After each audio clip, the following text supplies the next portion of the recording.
Fala pessoal, beleza? Quando surge, bem-vindos a mais um vídeo do canal. Se ainda não é inscrito, passa aqui embaixo, já se inscreve no canal. Para você que já é inscrito, obrigado novamente por assistir. E vamos falar aí dessa questão do Jorge, vamos falar até do patrocínio lá da Crefisa, da nova patrocinadora do futebol feminino, entre outros assuntos nesse vídeo aqui, beleza? E ainda aqui na descrição desse vídeo tem o link da Betfinder, se você quiser utilizar do futebol um meio de renda extra. Se você quiser pegar o seu conhecimento, aprimorar o seu conhecimento, dá uma passadinha na descrição, tem até um robô que notifica 2 mercados, que são mercados riquíssimos aí, muita gente trabalha nesses mercados, que são gols e escanteios. Então dá uma passadinha aqui no link da descrição. E sobre o Jorge, e aí cara, sobre o Jorge, então eu tô deixando a nota do Palmeiras aqui pra vocês entenderem o que aconteceu, o que pegou. Eu não vou falar de torcedor, porque, cara, eu acho que existe 1 quilômetro de distância entre torcida e esse tipo de gente que acaba agredindo o jogador e tudo mais. Só que eu gostaria de falar uma situação ainda envolvendo o Jorge, aproveitando esse acontecimento e falar sobre o Jorge. Quando acontecem essas coisas, eu só tenho mais certeza daquilo que eu penso sobre contratações no futebol. E vamos falar do Jorge em específico, que recebeu essa chance aí de substituir o Piquerez. Jorge, lateral, apoiador, jogador, até agora é uma catástrofe com a camisa do Palmeiras, isso é uma verdade. Ele não performou, ele no Santos, se a gente for pegar, vai a boa passagem do Jorge por algum lugar, vamos pegar do Santos com o Sampaoli. Ele era um lateral somente apoiador, quase ele não fazia linha de fundo, era um cara muito mais que jogava com a bola nos pés, fechava até como meia de ligação, participava muito do ataque. Aqui no Palmeiras, ele não conseguiu jogar bola ainda, em lugar nenhum, né? Então ele pouco foi apoiador, pouco ele consegue ser um bom defensor e me parece ter graves problemas ali físicos, né? Pelo menos é o que todo mundo fala, é o que tudo indica. E eu duvido muito que o Abel Ferreira participou da negociação do Jorge. E toda vez que eu vejo acontecer isso com o jogador, eu tenho a certeza que agora que ele não performa mesmo, porque a grande chance dele era agora na ausência do Vinha. Nem acho que ele tá indo bem e nem acho que ele vai bem. Palmeiras deve utilizar um time alternativo contra o Emelec, que ele deve estar ali no time, deve ter o Marcos Rocha de volta, o Everton, porque goleiro não sente tanto assim essa sequência de jogos, claro que sente, mas não tanto, e o Everton também tem depois compromissos com a seleção, então deve jogar. O Palmeiras deve mexer no time, e isso também deve fazer com que essa mexida que o Palmeiras tem no time mexe também com o entrosamento, e o Jorge não deve performar com a camisa do Palmeiras tão cedo, no meu ponto de vista. Queria saber a opinião de vocês. Pode ser que ele até tenha atuações medianas, mas jogar bem, performar, eu acho difícil. O próximo assunto é sobre o patrocínio lá da Betfair e Crefisa. Vamos falar um pouquinho disso daqui, porque dividiu opiniões aí a respeito do patrocinador, do porquê que a Crefisa ainda patrocina o futebol feminino, se deveríamos cobrar da Crefisa, se a Crefisa deveria abater dívida. Bom, é complexo, mas queria muito saber a sua opinião também. Comenta aqui já e vamos falar um pouquinho disso. E aí, focando primeiro em valores, a Betfair está pagando cerca de 8, vamos colocar, arredondar 8 milhões, e sobra todos aqueles espaços na camisa que a Crefisa utilizou, esses espaços ainda até fechar o próximo patrocínio. Primeira coisa que eu acho é que esses espaços utilizados, isso é unânime, enfeia a camisa.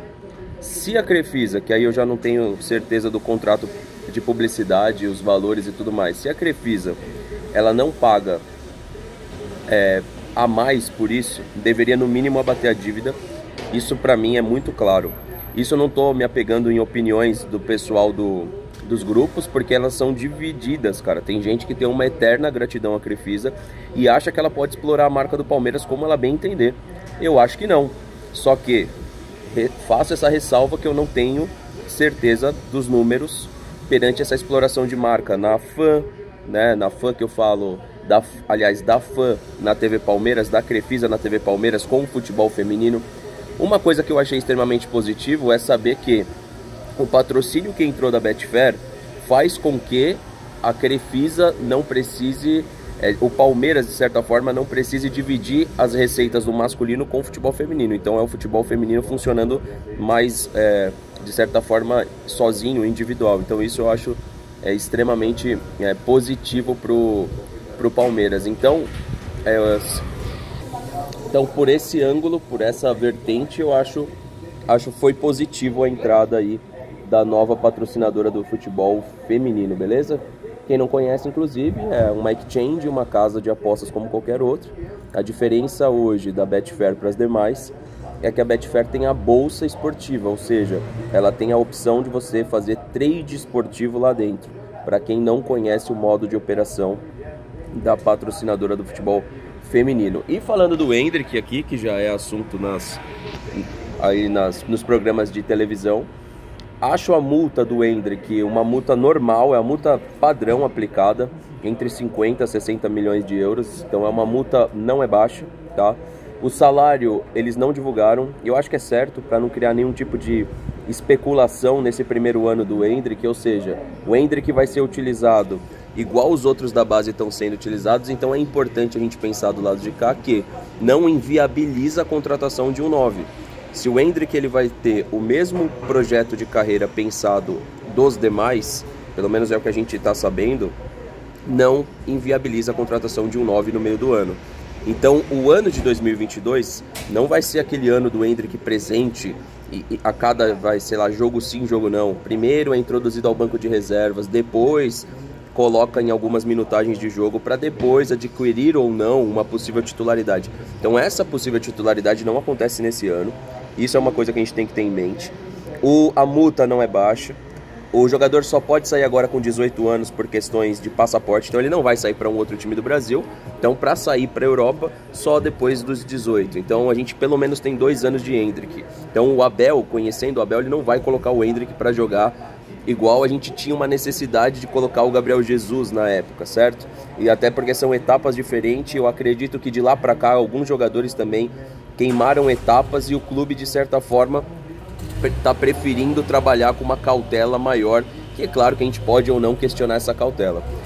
Então o que fica aqui pra gente é, o Daverson tá saindo aí no meio do ano, temos o Navarro, um meio centroavante que é o Rony e um centroavante que não vai ser utilizado em todas as partidas, que é o Endrick. Pensando nesse cenário, não inviabiliza a contratação de um 9, e eu vou além, é necessário a contratação de um 9, principalmente baseando a opinião na última coletiva do Abel, que ele estava cheio de certezas do elenco. Veja quando ele vai se referir ao centroavante. Ali as certezas dele já vão embora. Ficou muito claro e vai ser assunto de uma das nossas lives aí, no Não Importa o que Digam, se não hoje, na live de amanhã ali no pós-jogo ou no pré-jogo, a gente vai utilizar esse trecho da entrevista do Abel, que eu acho que passou batido por algumas pessoas, mas eu percebi e ficou muito claro que ele tem muitas certezas do elenco, que o Palmeiras escolheu um caminho a seguir com a base, mas quando chega lá no ataque, essas certezas vão por água abaixo. Ficou muito nítido ali, olhando a entrevista inteira e assistindo a entrevista do Abel Ferreira. Se não for inscrito, pessoal, dá uma passadinha aqui embaixo, se inscreve no canal, ativa o sininho das notificações que ajuda muito também no nosso crescimento. Tamo junto, valeu, rapaziada.